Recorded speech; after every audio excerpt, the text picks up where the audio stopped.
வணக்கம், இது அறுசுவையும் ஆரோக்கியமும். இன்றைக்கி நம்ம சேனலில் ரொம்ப சுலபமாக செய்யக்கூடிய அவல் பாயசம் எப்படி பண்ணுறது அப்படின்னு பார்க்கலாம்.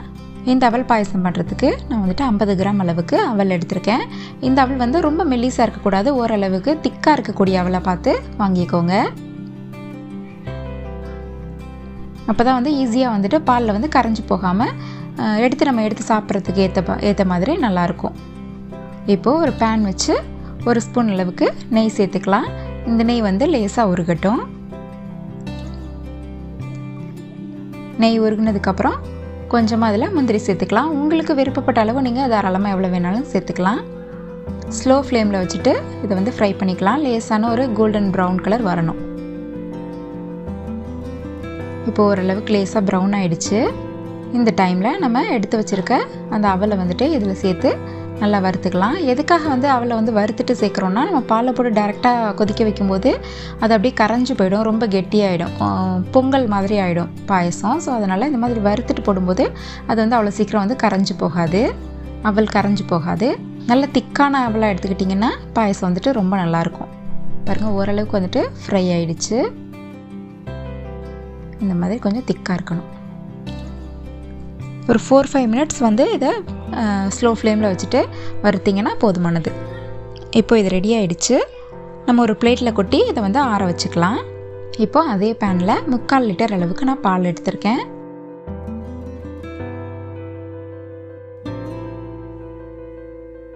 இந்த பால் இப்போது ஒரு கொதி வரப்போகுது. ரொம்ப நேரம் நம்ம பாலை கொதிக்க வைக்கணும்னு அவசியம் இல்லை. இந்த ஒரு கொதி அந்த மேலே அந்த ஆடையெல்லாம் விழுந்திருக்கு பார்த்தீங்களா, அந்த அளவுக்கு அது சூடானாலே, அந்த அளவுக்கு கொதித்தாலே போதுமானது. இந்த டைமில் நம்ம வறுத்து வச்சுருக்க அவல் அப்புறம் முந்திரி இதை இதில் சேர்த்துட்டு நல்லா கொதிக்க விடலாம். இந்த அவல் நல்லா அந்த பாலில் வேகணும்.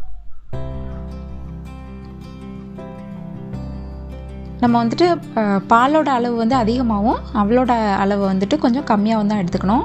இல்லாட்டா அவல் மொத்தமும் அந்த பாலை அப்படியே அப்சர்வ் பண்ணிவிட்டு அது பாயசம் மாதிரி இல்லாமல், நம்ம எடுத்து குடிக்கிற மாதிரி இல்லாமல் அள்ளி சாப்பிட்ற மாதிரி, நம்ம பொங்கல் மாதிரி ரொம்ப கெட்டியாகிடும். அதனால தான் அவளோட அளவு ரொம்ப கம்மியாகவும் பாலோட அளவு அதிகமாகவும் இருக்கணும். இப்போ நல்லா கொதிக்குது. நம்ம வறுத்துட்டு போடுறதுனால அது கரைஞ்சி போகாது, சாப்பிட்றதுக்கும் நல்லாயிருக்கும்.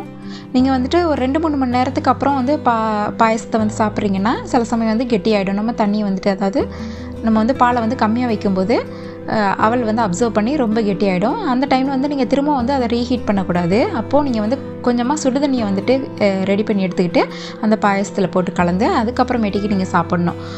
கெட்டியாக ஆயிடுச்சு அப்படின்றதுனால நீங்கள் திரும்ப அது ரீஹீட் பண்ணிடக்கூடாது. இப்போது இதுக்கு தேவையான அளவு சுகரை சேர்த்துக்கலாம். நான் 3 டேபிள் ஸ்பூன் அளவுக்கு இதில் சுகரை சேர்த்துருக்கேன். நீங்கள் வெல்லம், நாட்டு சக்கரை இந்த மாதிரி எதை வேணாலும் இதில் சேர்த்துக்கலாம். வெல்லம் சேர்க்குறீங்கன்னா அதை லேசாக இடிச்சிட்டு பாகா காய்ச்சி அதில் உள்ள டஸ்ட்டெல்லாம் எடுத்துட்டு அதுக்கப்புறம் சேர்த்துக்கோங்க. இப்போது இதில் கொஞ்சமாக ஏலக்காய் தூளை சேர்த்துடலாம். நான் முந்திரி ஏற்கனவே சேர்த்துட்டேன் அவல் கூடவே. ஸோ அதனால் இப்போது ஏலக்காய் தூளை சேர்த்துட்டு நல்லா கலந்து விட்டுடலாம். இந்த அவல் இப்போ ஓரளவுக்கு நல்லா வெந்துடுச்சு. இந்த அளவுக்கு அவல் வெந்திருந்தால் போதுமானது. இது நம்ம ஓரளவுக்கு சூடாக இருக்கும்போதே இந்த அவல் பாயசத்தை சாப்பிடணும், அப்போ தான் நல்லாயிருக்கும். அவ்வளோதான், அவல் பாயசம் இப்போது சூப்பராக ரெடி ஆகிடுச்சு. கன்சிஸ்டன்சி இந்த அளவுக்கு இருக்கணும். இப்போது இதில் ஒரே ஒரு பிஞ்சு உப்பை இதில் சேர்த்துக்கலாம். ஏன்னா இது ஸ்வீட் இல்லையா, அதனால் ஒரு தித்திப்பு தன்மைக்காக நான் உப்பு சேர்த்துருக்கேன். கொஞ்சமாக தான் சேர்த்துருக்கேன், நிறைய சேர்க்கணும்னு அவசியம் இல்லை. இப்போ இதை அப்படியே நம்ம சர்வ் பண்ணிடலாம்.